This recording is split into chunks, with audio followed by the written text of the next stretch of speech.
Bem-vindos! Nesta apresentação vamos falar sobre resistências aos antibióticos e infecções associadas aos cuidados de saúde. A descoberta e comercialização dos antibióticos permitiu revolucionar por completo a medicina moderna. É graças aos antibióticos que se permitiu o desenvolvimento de áreas tão diversas como os cuidados intensivos, a oncologia e a transplantação. Mas a emergência da resistência aos antibióticos pode pôr em causa num futuro muito próximo todos os avanços obtidos nestas mesmas áreas. O uso inapropriado de antibióticos é em grande parte responsável pela emergência de resistências, que levam ao ciclo vicioso, maior morbimortalidade, uso inapropriado de antibióticos e mais resistências. Como uso inapropriado de antibióticos, podemos entender a utilização de terapêutica durante mais tempo do que é necessário, a utilização de antibióticos para o tratamento de síndromes não infecciosos ou não bacterianos, para o tratamento de colonizações ou contaminações e ainda a utilização de antibioterapia redundante. O uso de antibióticos na medicina humana é em grande parte responsável pela emergência das resistências, mas não só. Contribuem também para este problema o uso de antibióticos na medicina veterinária e na indústria, por exemplo, agropecuária e cosmética. A questão que se põe é: será a resistência aos antibióticos evitável? O que sabemos é que muitas bactérias partilham o seu habitat com outros micro-organismos que são produtores de substâncias que têm naturalmente propriedades antibióticas e, para a sua sobrevivência, essas mesmas bactérias desenvolveram mecanismos de resistência a essas substâncias antibióticas. É o que chamamos a resistência intrínseca ou natural. Com efeito, algumas bactérias são intrinsecamente resistentes a determinados antibióticos.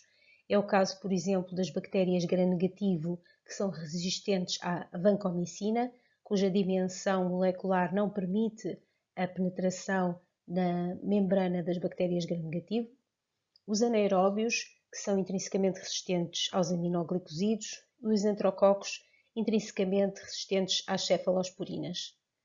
É importante conhecermos estas resistências naturais, nomeadamente quando utilizamos a antibioterapia empírica para tratar determinadas infecções e, portanto, utilizamos aí a presunção da probabilidade da existência de determinados micro-organismos, mas não são estas resistências intrínsecas que colocam problemas em termos que representam o problema em termos da resistência, como é o âmbito desta sessão. A resistência torna-se um problema quando ocorrem bactérias dentro de um espectro normal de atividade, e é o que nós chamamos de resistências adquiridas. É o caso da Escherichia coli resistente à ampicilina, da Pseudomonas aeruginosa resistente ao imipenem, dos Staphylococcus aureus resistente à oxacilina e dos enterococos resistentes à vancomicina. Isto é o que acontece quando nós utilizamos antibióticos para tratar uma infecção. Nesta infecção estão implicadas uma população bacteriana essencialmente constituída por micro-organismos suscetíveis, podendo haver subpopulações minoritárias que sejam portadores de mecanismos de resistência. Ao utilizarmos os antibióticos, vamos eliminar esta população de bactérias sensíveis, sendo que as subpopulações minoritárias de bactérias resistentes poderão persistir, multiplicar-se e até transmitir os seus genes de resistência a outras populações bacterianas previamente sensíveis, sendo que a população é, portanto, substituída por uma população, sobretudo, de bactérias resistentes. Portanto, em resposta à questão: será a resistência aos antibióticos evitável? Não. A emergência de resistências é um mecanismo biológico de adaptação de ocorrência expectável e natural. Portanto, não podemos evitar o uso a emergência de resistências, mas podemos atrasá-la se utilizarmos os antibióticos de forma responsável. Isto está exemplificado neste diagrama, que mostra na parte inferior a data de descoberta das diferentes classes de antibióticos e na porção superior a data em que a resistência a cada uma das classes foi identificada. Temos, por exemplo, a penicilina, que foi descoberta em 1928, comercializada em 1941, e um ano antes da sua comercialização já existem mecanismos de resistência identificados. E é o mesmo que se passa com todas as outras classes, que após a sua descoberta têm, de uma forma mais ou menos precoce, a identificação de mecanismos de resistência.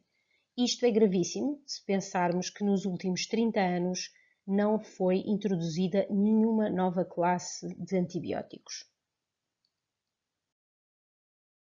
E se nada fizermos para travar este problema, temos aqui neste mapa demonstrado a estimativa de mortes anuais para o ano em 2050 atribuídas à resistência aos antibióticos. E como podemos ver, serão milhões em todo o mundo, não poupando nenhuma área geográfica. Então, como é que ocorrem as resistências aos antimicrobianos? Vamos falar, portanto, de bases genéticas dessas resistências. As resistências surgem através da aquisição de genes que codificam mecanismos de resistência. Esses genes podem ser adquiridos essencialmente por dois mecanismos, seja por mutação genética, seja por aquisição de DNA externo, por transferência genética horizontal de elementos genéticos móveis que são os plasmídios, os transposões ou integrões. A transferência genética horizontal de elementos genéticos móveis é o mecanismo mais frequente de aquisição de genes de resistência e pode ocorrer essencialmente por três mecanismos fundamentais. Um dos mecanismos não está representado nesta figura, que é a transformação, que é um mecanismo através do qual as bactérias podem capturar DNA livre no meio ambiente que resulte da lise de outras bactérias, DNA esse que pode ser portador de genes de resistência. O outro mecanismo é a transdução, que é um mecanismo de transferência mediado por um bacteriófago, que é um vírus capaz de infectar bactérias e assim transmitir genes de resistência entre bactérias diferentes. O mecanismo mais frequente e provavelmente o que acontece a nível do aparelho gastrointestinal dos nossos doentes quando estão sob antibioterapia é o mecanismo de conjugação, que é um mecanismo de transferência direta entre duas bactérias diferentes.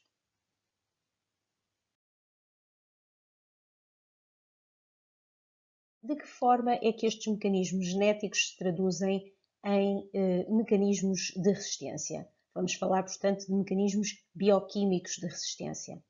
Os genes habitualmente codificam proteínas, proteínas essas que podem ter atividade enzimática e assim serem capazes de modificar a molécula de antibiótico e, portanto, tornando o antibiótico inativo.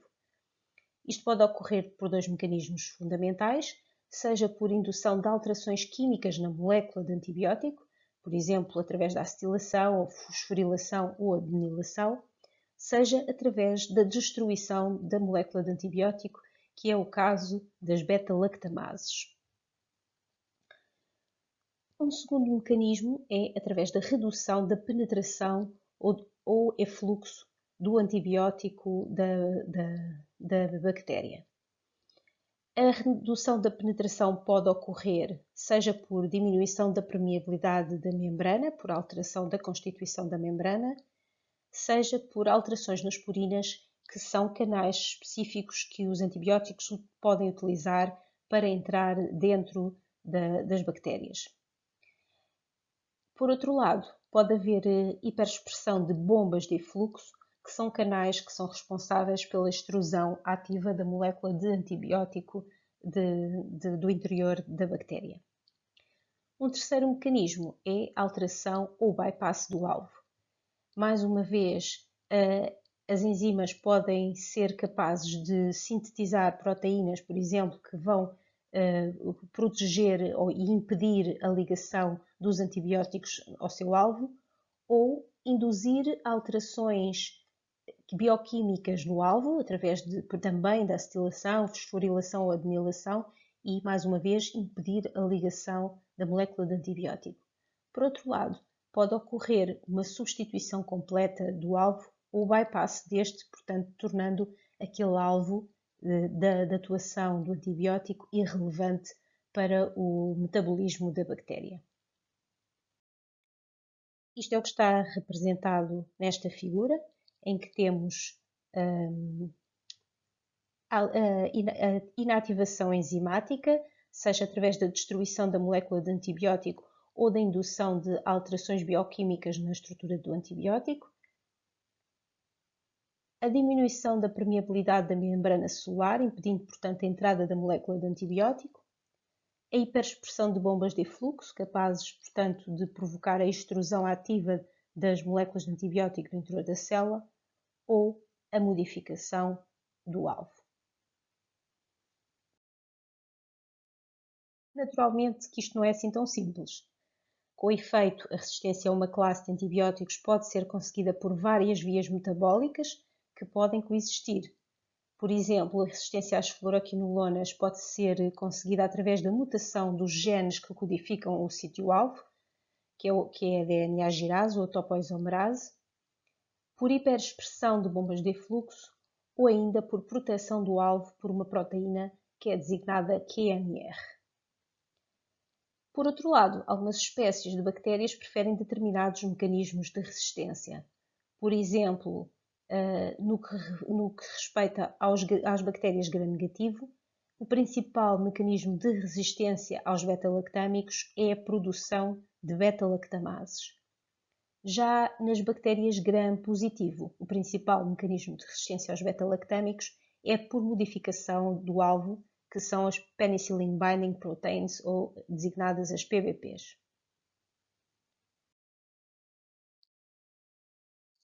Para trazer ainda um pouco de mais complexidade, este fenómeno de suscetibilidade-resistência é um fenómeno relativo e complexo e que depende do estabelecimento de breakpoints clínicos de sensibilidade, que nos levam a classificar determinada bactéria como sensível, resistente ou com sensibilidade intermédia a determinado antibiótico, o que depende da atividade in vitro, mas também de parâmetros farmacológicos, nomeadamente das concentrações que são possíveis de obter no sangue e no local de infecção. Por outro lado, depende também da suscetibilidade in vivo, que é determinada, por exemplo, pelo inóculo, que é, na prática, a carga bacteriana implicada em determinada infecção. Então, de que é que nós estamos a falar quando falamos de micro-organismos multiresistentes? Genericamente, nós falamos em multiresistência quando falamos de resistência a vários antibióticos. Por consenso, falamos de micro-organismos multiresistentes, ou MMR, quando existe resistência a 3 ou mais classes de antibióticos. Falamos de micro-organismos extensivamente resistentes quando existe suscetibilidade a 2 classes de antibióticos ou menos. E falamos de panresistência quando existe resistência a todos os antibióticos. Em 2017, a OMS criou uma lista de bactérias resistentes, lista esta que é essencialmente composta por 12 famílias de bactérias que representam o maior risco para a saúde humana. Esta lista foi criada para guiar e promover a investigação de novos antibióticos como parte da estratégia para combater o problema das resistências, e as bactérias foram agrupadas em prioridade da ação, crítica, alta ou média, como nós podemos ver neste slide. Da lista fazem parte bactérias gram-positivo e gram-negativo e bactérias responsáveis por infecções quer da comunidade, quer hospitalares. Algumas destas bactérias que estão principalmente implicadas em infecções hospitalares foram agrupadas sob o acrónimo ESCAPE, micro-organismos ESCAPE, que designam um grupo de micro-organismos, essencialmente o Enterococcus faecium resistente à vancomicina, o Staphylococcus aureus meticilino-resistente e com sensibilidade intermédia e resistente à vancomicina, a Klebsiella pneumoniae, produtora de beta-lactamases espectro estendido ou SBL e com resistência aos carbapnemos, o Acinetobacter baumannii resistente aos carbapnemos, a Pseudomonas aeruginosa resistente aos carbapnemos e as espécies de Enterobacter ESBL e com resistência aos carbapnemos. Estes micro-organismos escape causam a maioria das infecções hospitalares, muitas vezes escapando efetivamente à antibioterapia disponível. Quando a resistência aos antibióticos e as infecções hospitalares foram identificadas como um grave problema, as bactérias gram-positivo desempenhavam o papel principal nestas mesmas infecções. Aos poucos, esse papel protagonista foi sendo assumido pelas bactérias gram-negativo. E isto porque estas bactérias, de que fazem parte as enterobacterales, como a Escherichia coli, a Klebsiella pneumoniae e as espécies de Enterobacter, mas também bactérias não fermentadoras, como a Pseudomonas aeruginosa e o Acinetobacter baumannii, têm uma enorme eficácia na aquisição de genes que codificam mecanismos de resistência múltiplos, nomeadamente beta-lactamases, espectro estendido, AMP-C e carbapnemases. Tem ao seu dispor uma plétora de mecanismos de resistência, muitas vezes usando múltiplos mecanismos para o mesmo antibiótico ou usando um mecanismo único que confere resistência a vários antibióticos. E, por outro lado, são muito efetivas na transferência de elementos genéticos móveis que atuam como reservatório de resistências. Neste slide temos representada uma bactéria gram-negativo, demonstrando-se assim a grande complexidade da resistência antimicrobiana, mostrando que para cada antibiótico existe mais do que um mecanismo de resistência e que os mecanismos de resistência para cada antibiótico podem ser diferentes. Podem também ser diferentes em bactérias gram-negativo e gram-positivo e até para cada género de bactérias. A produção de beta-lactamases é o principal mecanismo de resistência das bactérias gram-negativo aos beta-lactâmicos. Desta classe de antibióticos fazem parte as penicilinas, as cefalosporinas, os monobactans e os carbapnemos. Entre si e em comum, os antibióticos desta classe têm a existência de um anel beta-lactâmico, anel esse que é o alvo para as enzimas beta-lactamases. As enzimas beta-lactamases são assim capazes de destruir o anel beta-lactâmico, inativando o antibiótico. Existem até à data mais de 1000 enzimas descritas. Estas enzimas começaram por ser penicilinases, quando foi descoberta a penicilina, e à medida que nós fomos evoluindo e introduzindo penicilinas mais complexas, cefalosporinas de primeira, segunda, terceira geração, carbapnemos, estas enzimas foram adquirindo a capacidade para destruir sucessivamente estes antibióticos, existindo neste momento enzimas com capacidade de destruir os carbapnemos, que são os beta-lactâmicos mais potentes. As beta-lactamases são mais frequentemente classificadas de acordo com a classificação de Ambler. E de acordo com esta mesma classificação, podemos dividi-las em serina beta-lactamases, que são as beta-lactamases da classe C, A e D de Ambler, representadas a verde na porção superior deste slide, e são assim designadas por terem um grupo serina no seu centro catalítico. Por outro lado, temos as metalo-beta-lactamases, que são as beta-lactamases da classe B de Ambler, representadas a azul.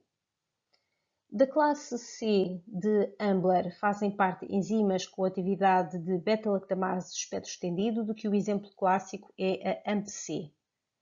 Das enzimas da classe A fazem parte enzimas com atividade penicilase, de que são exemplos clássicos a TEM1 e SHV1. Enzimas com atividade de beta-lactamase espectro estendido, que são exemplos clássicos a CTXM e a TEM3, e carbapnemases, que é o caso da KPC.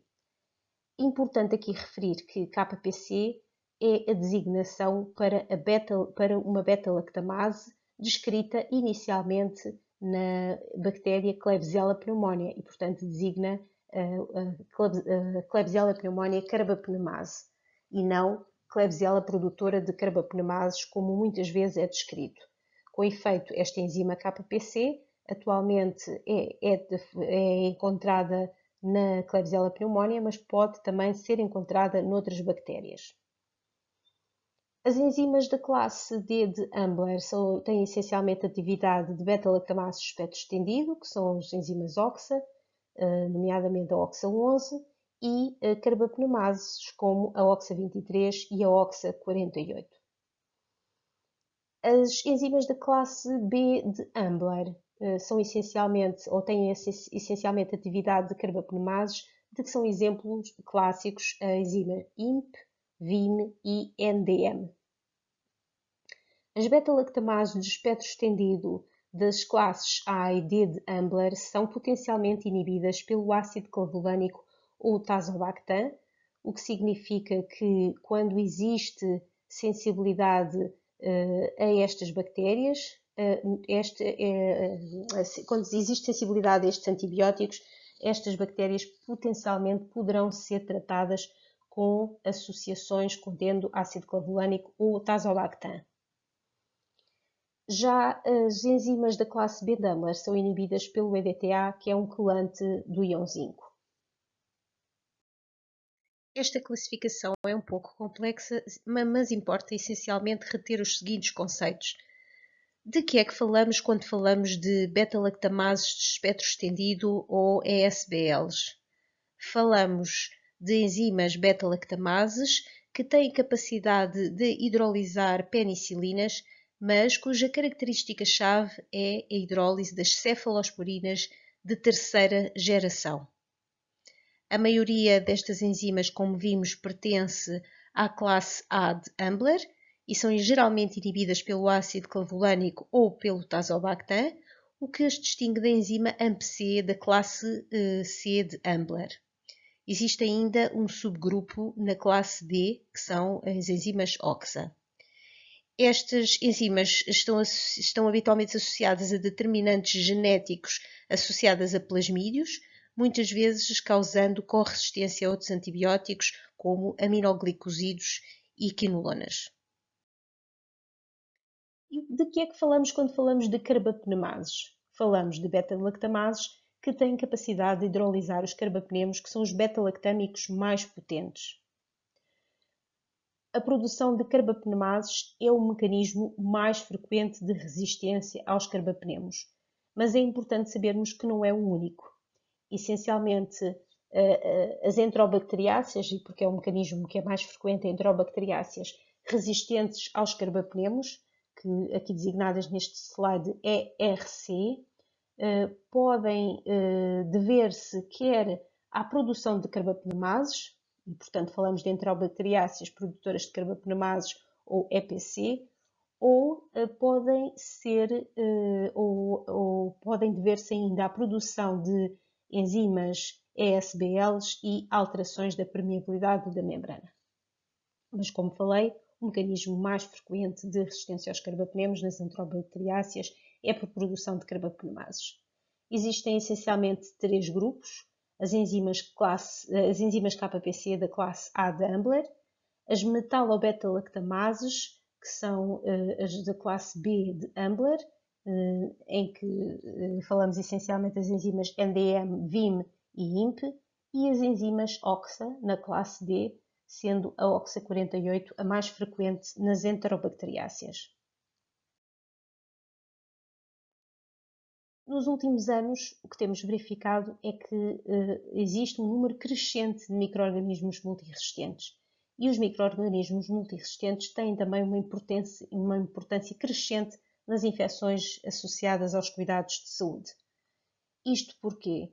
Porque muitas vezes as opções terapêuticas para tratamento destas infecções são limitadas, são pouco eficazes e até tóxicas.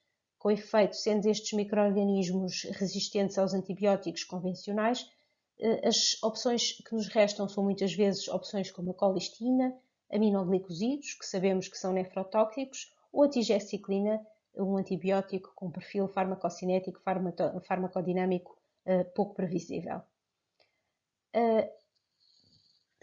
Os micro-organismos multiresistentes são também responsáveis por maior morbimortalidade, aumento de custos, uma vez que são responsáveis os micro-organismos multiresistentes e as infecções associadas aos cuidados de saúde por aumento dos tempos de internamento, necessidade de opções terapêuticas mais dispendiosas e também acarretam uma grande incerteza diagnóstica.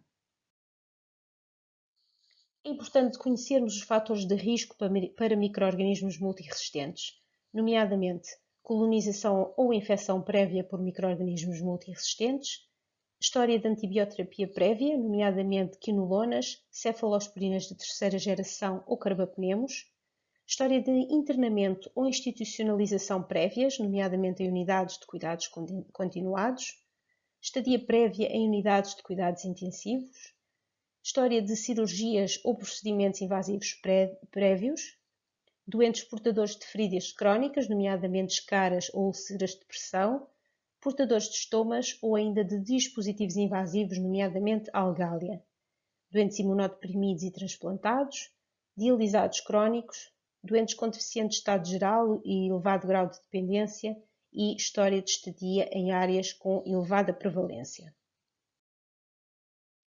De que modo é que se pode adquirir estes micro-organismos multiresistentes?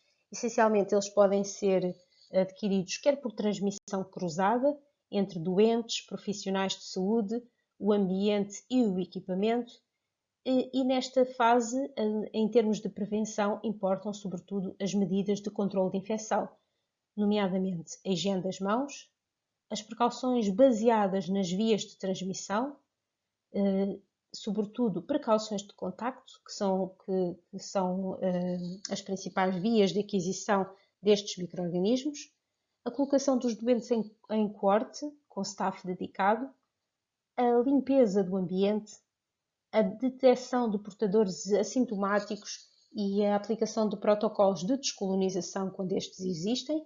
E aqui é importante percebermos que não existem protocolos de descolonização eficazes para bactérias gram-negativo. E ainda podem ser adquiridos ou podem surgir estes micro-organismos multiresistentes pela emergência de resistências, como vimos, nomeadamente através de elementos genéticos móveis ou ainda a desrepressão génica. Como é que podemos prevenir esta emergência de resistências? Prevenindo as infecções, nomeadamente através de vacinação quando esta existe, e através do uso responsável dos antibióticos, sendo que o Stewardship ou PAPA hospitalar, o Programa de Apoio à Prescrição de Antibióticos Hospitalar, será também alvo de uma outra sessão neste curso, e através das boas práticas de prevenção e controle de infecção. Para terminar esta apresentação, deixar aqui alguns elementos-chave. A utilização de antibióticos representou um ponto de viragem na medicina moderna. A utilização massiva de antibióticos na agropecuária e medicina veterinária e a utilização inapropriada na medicina humana são determinantes na emergência de resistências aos antibióticos. O desenvolvimento de resistências aos antibióticos é um processo de resposta adaptativo, normal, para a sobrevivência das bactérias. As resistências adquiridas constituem um grave problema na prática clínica e são a base para a disseminação de determinantes de multiresistência entre os micro-organismos, nomeadamente através de transferência genética horizontal de elementos genéticos móveis. Os micro-organismos multiresistentes, de importância crescente nas infecções associadas aos cuidados de saúde, estão associados a elevada morbilidade e mortalidade e são difíceis de tratar ou mesmo intratáveis com os antibióticos convencionais. O principal mecanismo de resistência das bactérias gram-negativo aos beta-lactâmicos é a produção de beta-lactamases, de que são exemplo as beta-lactamases de espectro estendido e as carbapenemases. Já nas bactérias gram-positivo, o principal mecanismo de resistência aos beta-lactâmicos é através da alteração das penicillin binding proteins. As bactérias gram-negativo são particularmente eficazes na aquisição de genes que codificam mecanismos de resistência múltiplos e são frequentemente portadores de mecanismos que conferem resistência a outras classes de antibióticos. A utilização responsável dos antibióticos pode atrasar a emergência de resistências e possibilitar o desenvolvimento de novas classes de antibióticos. Deixo aqui algumas leituras recomendadas para quem desejar aprofundar alguns conhecimentos.